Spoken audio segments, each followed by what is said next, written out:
wasn't sure there was going to be a sparring match agreement that we'll spar for a while. I wasn't sure. I was honest about it. That's why he said it's going to go rounds. I wasn't sure if there was an understanding that, we'll play a little bit and then we'll get a little more and, whatever. So that was part of it. Acknowledge Jake has had double jaw surgery, 4 plates, 8 screws in his face, and everybody is just kind of breezing past that like it's no big deal. But I'm looking further into this because that's no easy surgery, and I'm starting to ask the question, is this the beginning of the end of Jake Paul's boxing career? As his brother, I was just shocked. I'm in the hospital with the guy, and he's like, yo, can you make this TikTok? Can you film this for me? He's like laughing and having a good time. Does not have any agenda against Anthony Joshua, because it feels to me like that fight, I before the fight, I was refusing to accept the principle that this fight could be scripted. The boxing community went into chaos with calls saying Anthony Joshua should be held accountable for injuring Jake Paul in the ring. Many specialists reacted angrily, pointing out Jake's major injuries, including a shattered jaw that needed surgery and screws. They slammed the fight as unfair, saying Joshua's power and pressure were far beyond safe limits. Fans and fighters were left stunned by the damage, leading to serious debates about boxer safety and responsible matchmaking in big fights. Away from the power, you could call it running, and you'll be right. You can also say it's smart for a guy of Jake's size and understanding that AJ is a fucking monster. It's also smart to fight that way. It's not the most aesthetically pleasing. It was not. Pundits Brian Campbell and Shaka Majui carefully reviewed Jake Paul's bout with Anthony Joshua, focusing on game plans and the severe physical impact on Paul. They explained that Joshua's strength caused serious harm, including shots that forced Jake into jaw surgery. Paul survived by staying mobile and avoiding danger, circling non-stop to stay off the ropes. This defensive style wasn't flashy but helped him last longer than many predicted. They said his movement saved energy and reduced damage, though Joshua still landed hard. Their analysis showed smart defense but also the risks of uneven matchups. Could this be the end for him in terms of what he's doing in the boxing ring?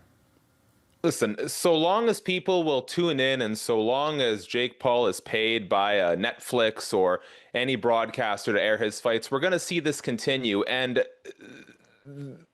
Jake Paul knows his business model, right? Now, this deviated, this AJ fight, which came together kind of last minute after the Tank Davis fight fell apart. But we know Jake Paul's MO here. It's find the most popular guy with the most physical disadvantages for me to fight. And Jake Paul has the benefit that he's turned himself into a villain, or in the pro wrestling circles, a heel. People tune in to watch. We did not tune into this fight to see competitive boxing. Most of us tuned in because we thought, here's Anthony Joshua. Here's a 2-time unified heavyweight champion, a guy who physically just overwhelms Jake Paul. And we're finally going to get what Tyron Woodley and Anderson Silva, Nate Diaz were not physically fit, whether it be through their size, experience, or age to do, and that is knock out Jake Paul. And so because I don't really feel like we got that satisfying comeuppance that a lot of people have been waiting for, it kind of gives Jake Paul a little bit of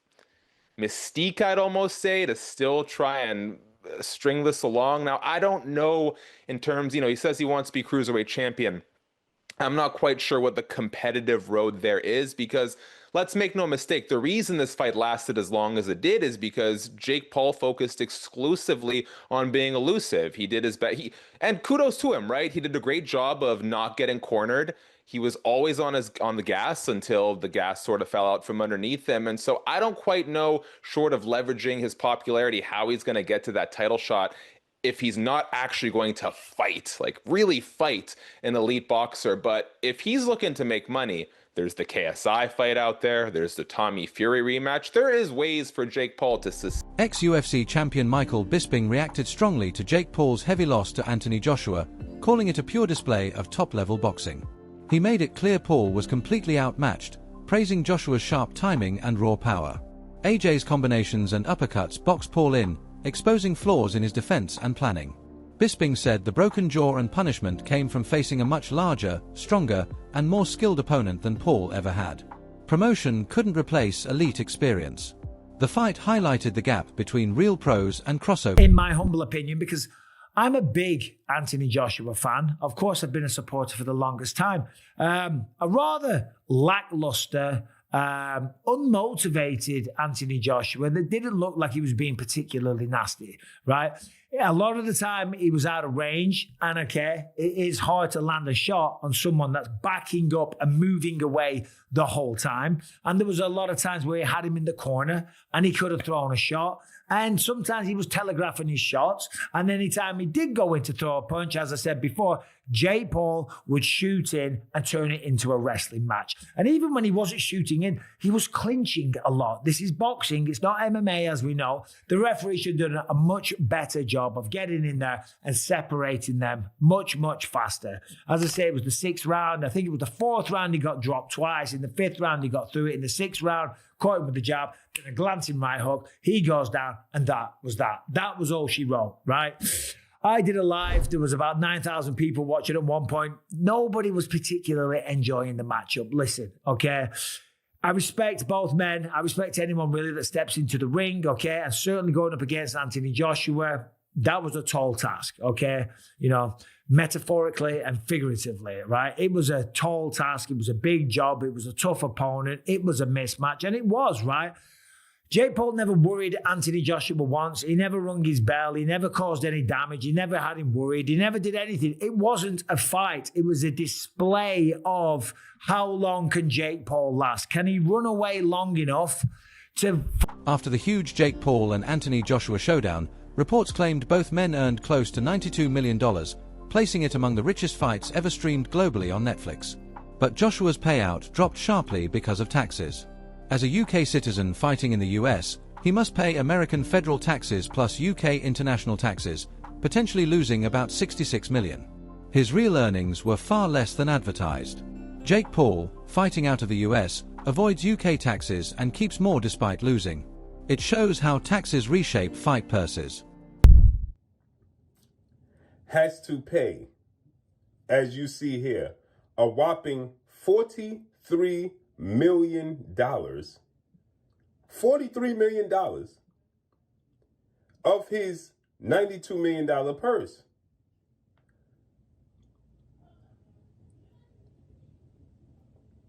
That means Anthony Joshua was left with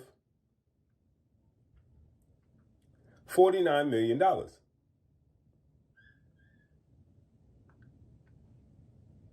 Right? Now, he also has to pay, I believe, 10% of that to his promoter, Matchroom CEO and promoter Eddie Hearn. Dominic Engel offered a brutally honest opinion on Jake Paul's broken jaw fight with Anthony Joshua. He said Jake's plan was to avoid exchanges instead of standing toe-to-toe, which made it hard for Joshua to trap him. Even after eating a heavy right hand, Paul stayed calm, showing toughness. Engel explained Joshua wasn't going all out, since an 8-round fight didn't demand it. Paul's level didn't require full pressure. He compared it to Tyson Fury versus Ngannou, noting fighters often match opponents. Clean shots hurt Paul, but he survived safely. Going to stand and fight, and AJ's not the best at closing people off, and it's hard chasing somebody down who don't want to engage, and then he tagged him every now and again. So does it look bad on him because there was one right hook that he took was a serious shot, but obviously he didn't flinch from it, but the fact that not really, because you'll take into consideration that you can get, there will be, look, there'll be no way. Well, Anthony Joshua thought, if he hits me, there's a possibility he's going to hurt me. I felt a couple of shots early on in the fight. There's no way Jake Paul at the level he's at, and who he's boxed and what he's done, that he's, you know, and it's like AJ, like you say, he's got to have completely gone and be punch drunk for Jake Paul to beat him. After the last fight against Dubois, people think, well, his jaw's gone there, he can't take a shot. Of course he can take a shot. And it's weighing up the opposition, and he weighed up the opposition. And he's not going to be training like he trained for Usyk or for the big fights. He won't do that because they can't get motivated enough to do it. They'll do enough to do the rounds. What was it, an 8-rounder? Yeah. So, same again. So he did enough. He never looked in any trouble. It didn't look great, you know, but Tyson Fury didn't look great against Ngannou, did he? But who did he box after Ngannou? Was it Usyk? Exactly. Yeah. But you would have never thought, looking at the performance against Ngannou with Tyson, you would never have thought that he put in the performance he did against Usyk. So you think it's more of a case of you kind of, no matter how good you are and how much you train, if the opposition isn't great, you sometimes sometimes you're going to box at the level of the opponent because the opponent makes you fight at that level. That's quite a fair. So, but when AJ did do what he got to and manages to land. He added that lasting against someone like Joshua demands heart and grit, and the bout reminded everyone of boxing's brutal reality, proving hype alone means nothing at elite level. Jake Paul's mother shocked the boxing scene by threatening Anthony Joshua and Eddie Hearn after the fight. She aimed her anger at Hearn, saying she wanted to hit him for smiling while Jake suffered. She blamed both men for not stopping the bout earlier, believing her son took needless damage. Her reaction showed deep emotion and concern. Many felt it was extreme but understandable. Eddie Hearn, for instance. Yeah. Why? Why Eddie Hearn? Because I don't like his smug face. You don't like his smug face? No. Literally thinks he's better than everybody in the world. Shit-eating grin. I said the exact. Bro, Jake's over there, like, struggling, and he's sitting over there smiling like the cat who swallowed the canary. Guess what? Did he fucking get in the ring? Do you think he was happy with what happened to Jake? Oh, of course. Yeah, for sure. Oh my God. Now, this is coming from a mother, too, guys. So I just want y'all to understand it. This is a mom. But at the end of the day, it's his job to laugh. Because, hell, I was laughing at Jake Paul. I can't even lie. I'm not a big Jake Paul fan. But, part of the process. We got to report on this stuff. But Mama Paul, hella mad. God, and that's sickening to me. It's sick. I don't like it. Even Anthony Joshua had some class and, apologized to me.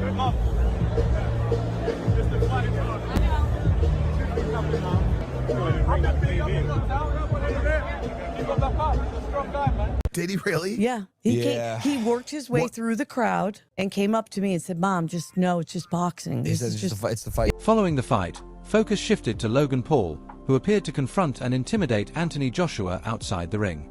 Meanwhile, Jake Paul was seen in the hospital, clearly hurting and recovering from the brutal knockout that fractured his jaw.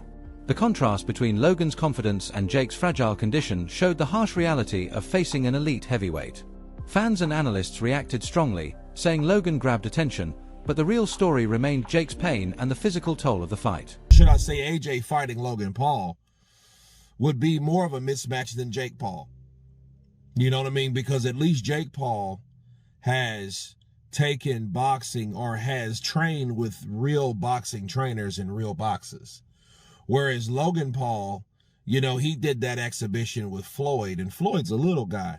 Not saying a little guy can't thump, because Floyd really gave him some two pieces with no sides, right? But at the same time, you take his friend, Floyd's friend, Anthony Joshua, and get hit by him and see what happens. The same thing. Probably worse, because I think Logan, he's a little taller than Jake. And because he's a little taller than Jake, he may think he's a little stronger than Jake, which I don't know which one's true or not. I don't think it makes a difference. But because he may feel that way, he may want to go in there and try to bang it out with AJ. And if that happens, it's going to be a lot quicker. See, that 6 rounds it took AJ to finally catch Jake. It took that way because Jake was on that bicycle, moving, being elusive, trying to come in and then come out. He tried to do a very poor man's Alexander Usyk, right? And it didn't work for him. Logan ain't going to do that. Logan's going to come in throwing punches and bunches like he did with Floyd, trying to get him in there and, do all this stuff. And what's going to happen as soon as AJ lines him up, sets his punch, he's going to hit Jake, and he's going to break Jake down, and he may break his jaw or face or orbital bone or something. Nose. Something is going to be broken when it comes. Chris Algieri and Paolo Malignaggi gave a straightforward and honest breakdown of Jake Paul's fight with Anthony Joshua, stressing how damaging it was for Paul. They said the bout ended with severe consequences, including a jaw broken in 2 places and lost teeth, highlighting the cost of facing a world-class heavyweight. Both said Joshua's power and accuracy left Paul little room to escape, exposing defensive flaws. They warned the fight proves the danger of stepping in unprepared. Their breakdown showed the punishment Paul took and the lessons learned. fight. Yeah, Ngannou, like, yeah, he's got balls. Ngannou's got balls, man. He went out there and he tried to fight, he tried to win. Jake Paul didn't try to win at any point during the fight. He was just trying to survive. I think that's actually ultimately going to hurt him with boxing fans. What do you think, Paulie? I mean, you talked about the in and out kind of style, kind of hits and runs, and you said that A, it runs out your legs. He was exhausted a couple rounds into the fight, and B, it only saved him for so long. He doesn't have the boxing skills to box on the move anyway. Once I saw the big ring, I knew he was going to run for his life. When you're that much of a novice, which obviously it's not even an insult to him, it's just lack of experience. But when you're that much of a novice, you either know how to run for your life or fight all out. You don't have that in between yet. You haven't developed enough of that in between boxing acumen to really pull that off. And so what ends up happening? You're either going to fight your ass off and you'll last a minute. Chris, you're being generous. Round 2, he would have got knocked down round 1 if he would have fought. But at least he would have fought. He would have got the respect of the people and more importantly, the boxing community instead of these clowns that follow him and are still defending him. Now what happens is you didn't get any respect as a fighter. You didn't get any respect as a fighter because you didn't try to fight at all. If he would have, I was watching that through 2-3 rounds. I'm thinking to myself, this guy would do this for 8 rounds if he can. If he can do this for 8 rounds, absolutely not fight at all, absolutely not engage a single time in 8 rounds, he will actually do this. And he'll do it shamelessly. And that's the problem. That's the problem. The shamelessness of his approach to the fight. You're gonna be a fighter, then don't make an ass out of the whole sport, out of the whole business, and out of yourself first and foremost. Because in the end, what happens? You got his jaw broke anyway. So what ends up happening? What's the worst that's gonna happen? You're gonna get hurt. You're gonna get knocked out. You got hurt and you got knocked out anyway, but you just prolonged the inevitable and you got no respect out of it now because nobody's respecting that kind of performance. Nobody's respecting a performance where you would totally content to steal money from everyone by running for your life for 8 rounds. And if you could have not engaged a single time in 8 rounds, that's what he was trying to do. He was trying to pull that off. That's all for today's video. Stay tuned. Until next.